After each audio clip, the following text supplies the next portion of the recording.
मेहकर व लोणार या भागामध्ये अतिवृष्टी झाल्यामुळे नद्यांना पूर आले. शेतकऱ्यांची जमीन खरडून गेली. शेतीतील पिके नष्ट झाली. काही गावातील घरामध्ये पुराच्या पाण्यामुळे पडझड झाली.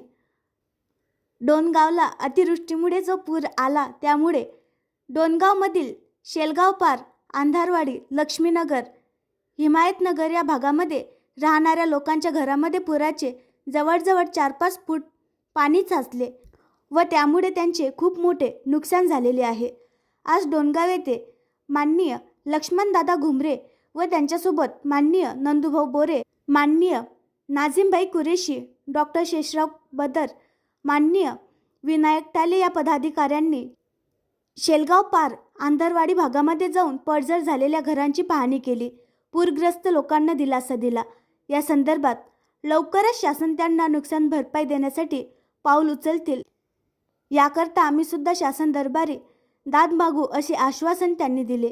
यावेळी त्यांच्यासोबत माननीय वसीम खान, माननीय अंबादास बदर, माननीय रहीम खान, माननीय रशीद आतार, माननीय करीम खान, माननीय रफिक आतार यांच्यासह त्या भागातील बरीच मंडळी उपस्थित होती. आणखी नवीन व्हिडिओ पाहण्यासाठी आमच्या देशमुख एक्सप्रेस न्यूज चॅनलला सबस्क्राईब करा, लाईक करा आणि शेअर करा.